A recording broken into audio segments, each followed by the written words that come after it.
The wind howled across the frozen ridgelines of Telemark, pushing long ribbons of snow through the darkness like slow-moving ghosts. It was past midnight on a winter night in 19... and the mountains, usually alive with the crack of ice and the groan of Bendian pines, were strangely silent. Even the animals had vanished. The cold wasn't tea, the only thing making the night feel unnatural. Something else was out there. A solitary figure moved across the ridgeline, his silhouette briefly revealed by a sliver of moonlight.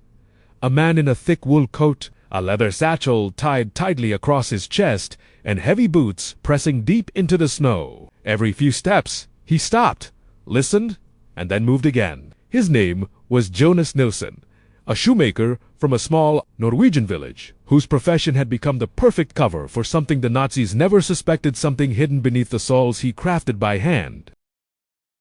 Jonas's breath crystallized as he exhaled, but he forced his pace to stay slow, steady, controlled. Behind him, perhaps 2 kilometers away, faint dots of light flared in the tree line. German patrol lanterns, they were closer than he hoped. Hours earlier, Jonas had received a coded message through an independent resistance courier. A German unit had intercepted a radio transmission from his area. The Gestapo was on its way. That forced Jonas to flee immediately, because inside his boots, and inside the boots of resistance members scattered across the region, were not merely extra padding or hidden money. They carried microfilm strips of Allied intelligence, tiny pieces of metal for assembling portable radios, and even encoded maps for sabotage operations. A single pair of boots could transport information equivalent to an entire satchel of documents. But the Germans didn't know that yet. The cold open of his situation would have been unbelievable to any outsider. A simple shoemaker carrying material so sensitive that British intelligence classified it at the same level as Vemork heavy water sabotage plans. Jonas stopped again, listening. This time he heard it snow crunching, faint but rhythmic, trained and synchronized. German mountain troops, he counted the pattern. At least 6 soldiers. They were fanning out. They knew he was somewhere ahead. He scanned. The horizon, a narrow valley led down toward a frozen river, and a cluster of abandoned miner huts. If he reached them before dawn, he might find shelter or at least break line of sight long enough to lose the patrol. But the Nazis had something else working for them. Dogs. A sharp bark broke through the night. Jonas froze. His boots, those very boots that had held dozens of resistance fighters, carry vital intelligence past checkpoints, suddenly felt unbearably heavy. He could feel the thin metal compartments hidden beneath the heel layers, sealed and stitched perfectly. The Germans would never spot the design with a casual inspection. Unless they captured him. He adjusted the straps on his satchel, pulled his wool scarf higher over his face, and began descending toward the valley. Every movement sent snow, cascading in soft waves, too loud in the stillness of the night. He knew he had an hour, maybe less, before the Germans closed in on his trail. As he moved, a memory flashed in his mind, the first time he had ever hidden a microfilm strip under a heel. A British SO agent had brought him a small cylinder barely the size of a fingernail and asked if he could embed it in a boot without leaving a trace. Jonas accepted, not knowing that decision would fully tie him to the underground network, nor that it would one day make him one of the most hunted men in Phi, NB, NMC Nahe, pressed onward. A sudden flare shot into the air behind him, casting the snowfield in an eerie glow. The Germans had spotted tracks. Time was running out. Jonas Nilsson had never imagined himself playing any role in the vast, brutal machinery of the Second World War. He wasn't a soldier, a politician, or even a trained resistance operative. He made boots. That was his life. Leather hides, awls, wooden lasts, and the warm glow of a small workshop that smelled of glue and pine smoke. Before 1940, Nothing in his world suggested he would one day be hunted across a frozen mountain by armed German patrols. But occupation had a way of turning ordinary lives inside out. When the Germans marched into Norway, Jonas had quietly watched soldiers tramp through his village, their boots crushing the last patches of spring snow. He remembered thinking, almost bitterly, that their footwear was cheap, mass-produced, and already cracking at the seams. At the time, that was the only part of them he cared about. Then came the first knock on his door. It wasn't soldiers. It was a man dressed like any traveler heavy coat, frost on his beard, but eyes that watched everything with calculated purpose. He introduced himself only as Fur, and handed Jonas a pair of civilian boots, worn but wet. Inside the heel was a tiny metal compartment filled with folded mic. Sver needed someone who could build such compartments seamlessly without raising suspicion. The risk was enormous, but the man spoke quietly about the scattered resistance cells, the brutal interrogations already happening in nearby towns, and the need for secure channels of communication now that radio interception was tightening. Jonas hesitated that first night. He wasn't brave. He wasn't even sure if he was the kind of man who should get involved. But then he heard what happened to his childhood friend arrested for passing a message scribbled under a loaf of bread. Jonas spent the next morning carving a hollow space into a pair of boots, testing the weight balance, checking every stitch. Fi, NB, NM, Che, Nehe Hedante. Stop since. What made his work so effective was his obsession with subtlety. A normal hidden compartment could be discovered if a boot was bent, squeezed, or cut open. Jonas redesigned everything. Layers of cork, a second false heel glued so precisely it looked like a single block. Tiny brass screws disguised as worn nails. Even trained Gestapo officers missed them. Fi, NB, NM, Si Nation de Resistance began routing information through his workshop drop points, radio frequencies, sabotage maps, lists of collaborators, Allied instructions smuggled in through Swedish couriers. Jonas became indispensable without ever stepping onto a battlefield. And with value came danger.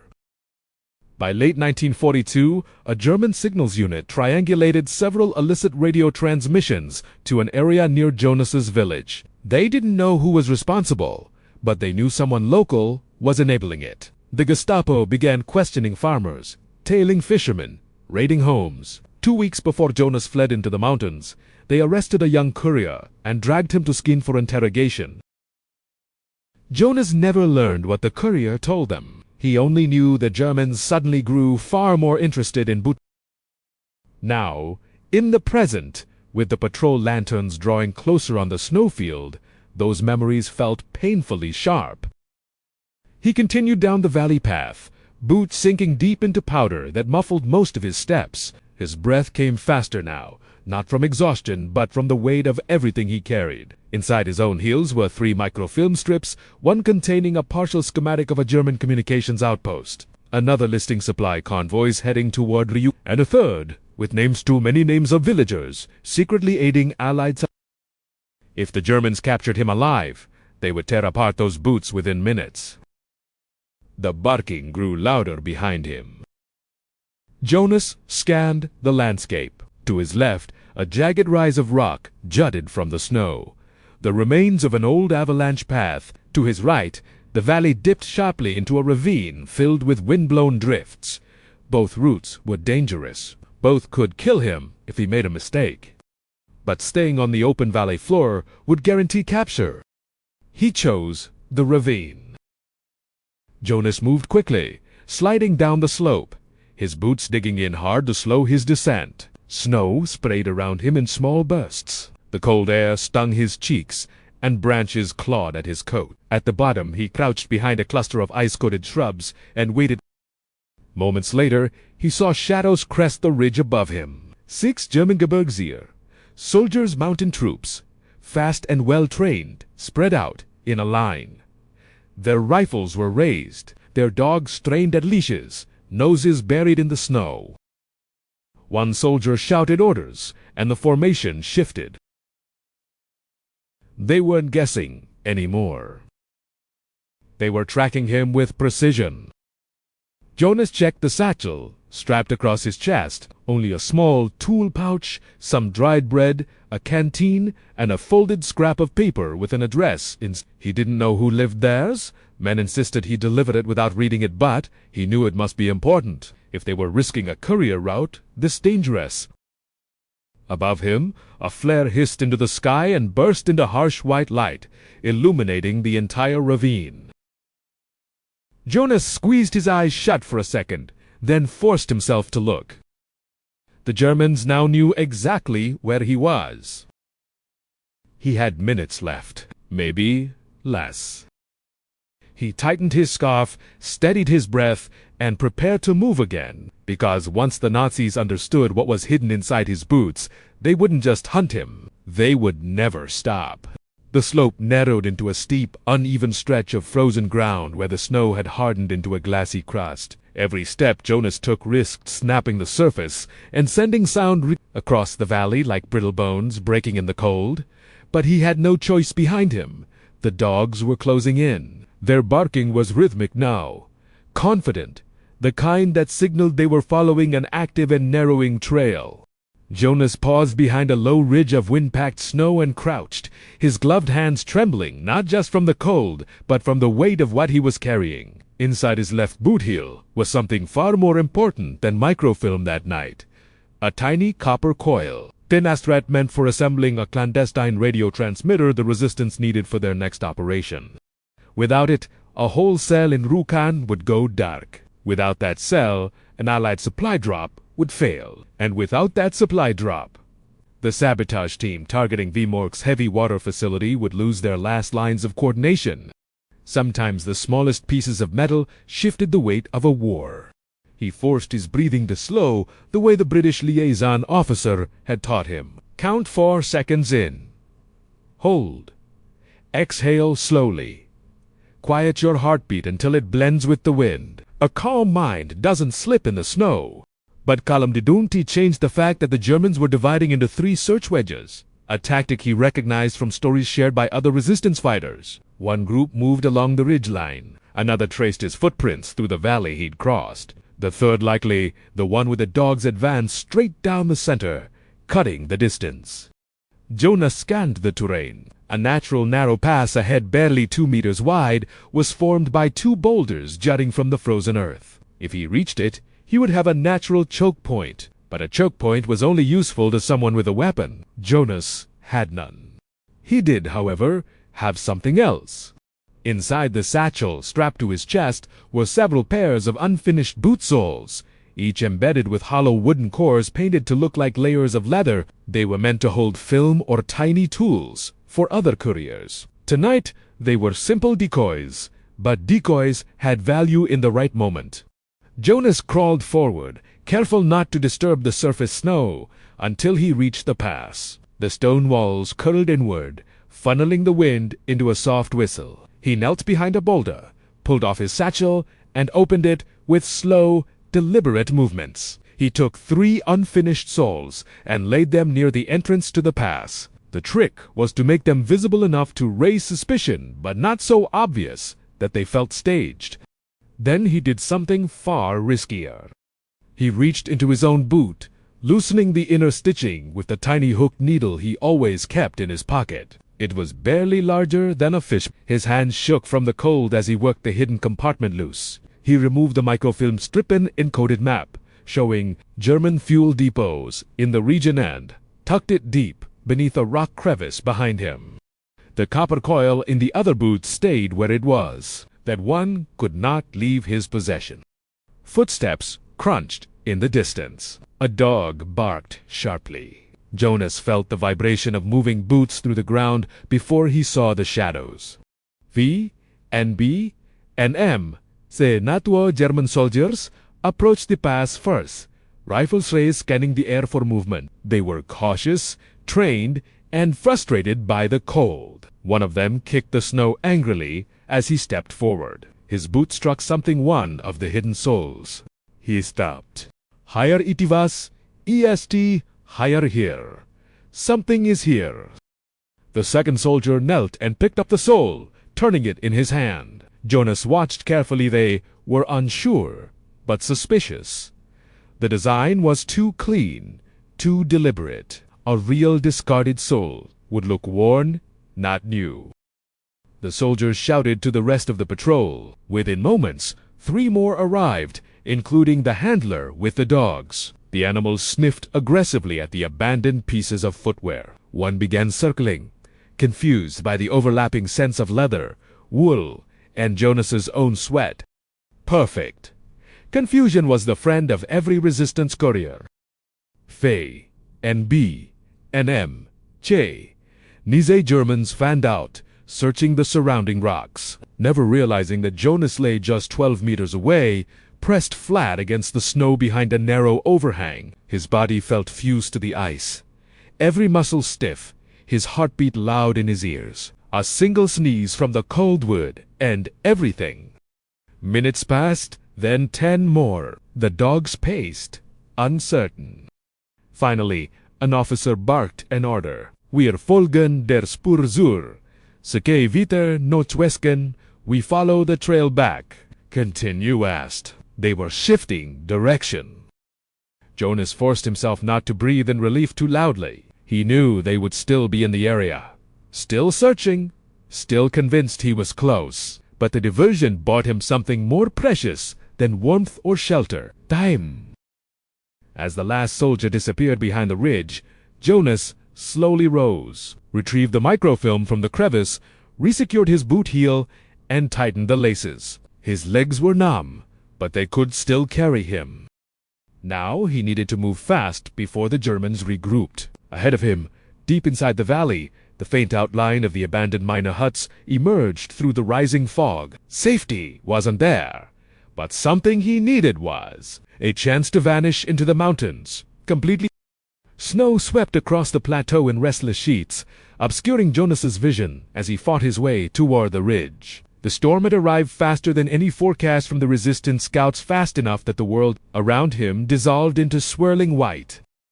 The blizzard was both a curse and a blessing. It cut into his lungs and froze his eyelashes together, but it also swallowed sound, blurred shapes, and hid trails. For a man being hunted by German Gebirgsjäger mountaineers, there could be no greater ally. But Jonas knew the danger. Storms were unpredictable. They shifted the landscape, buried paths, twisted depth perception, and if one wasn't careful, led men straight off cliffs. More than once he had heard stories of resistance fighters disappearing after a sudden. Their bodies would be found weeks later, frozen in unnatural shapes at the bottom of ravines. He pushed onward, leaning against the wind. Then, through the roar of the blizzard, he heard something unnatural. Boots, heavy ones crushing snow with purpose. Not German boots. Too close. Too slow. Too heavy.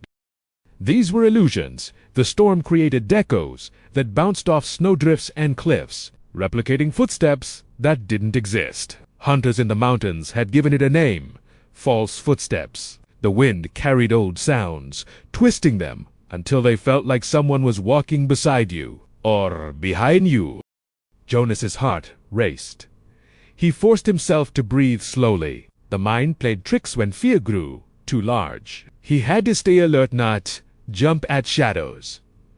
But then a bark, not from the wind, not from his imagination. He spun around.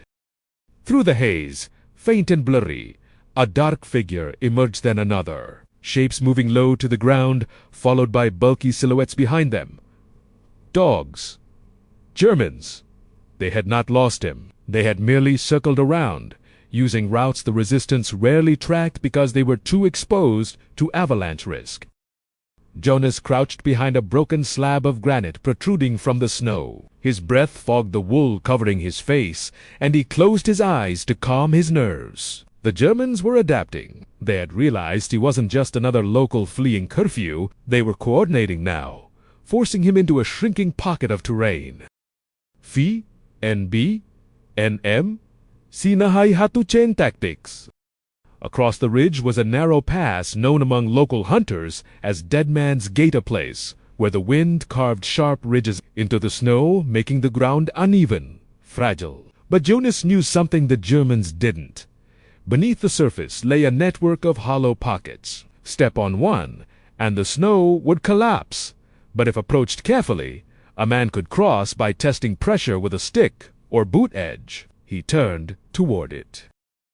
The storm thickened. Jonas could barely see his own hand stretched before him, yet he recognized the shape of the terrain by instinct. Every dip, every slant, every jagged outline of stone buried below. He stepped lightly, distributing his weight across the surface. The snow groaned beneath him but held. Behind him, the dogs barked again. He reached the center of Dead Man's Gate. Time for a decision. Jonas stopped, bent down, and dug his hands into the snow until he reached the icy layer below. Cold burned his fingertips. He tugged at the heel of his right boot, loosening the internal seam he had built himself months earlier. He pulled out a tiny metal capsule, one of the microfilm containers. It held codes for Allied agents operating along the Norwegian coast. He buried it deep beneath the snow, then moved 10 meters to the left, climbed onto a rock slab, and pressed down with both feet. The snow collapsed with a thunderous crack, opening a hole wide enough to swallow a man. Parfait. He knelt again, opening the heel of his left boot. This capsule held something far more sensitive: radio calibration components for an upcoming sabotage operation. He tucked it beneath a cluster of wind-packed snow where the slab remained firm. Heroes.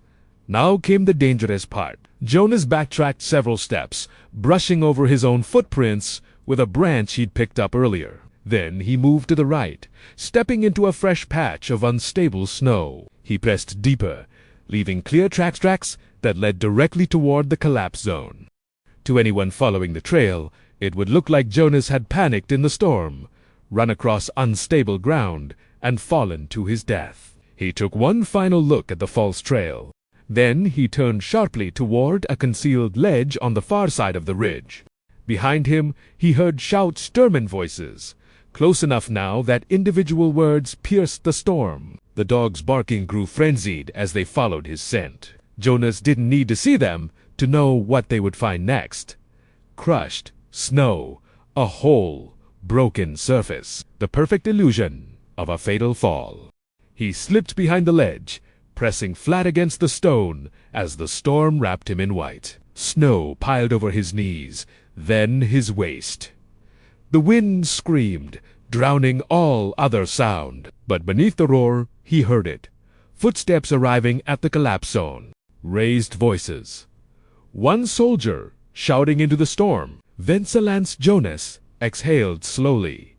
He had fooled them. For now. But his journey was far from over.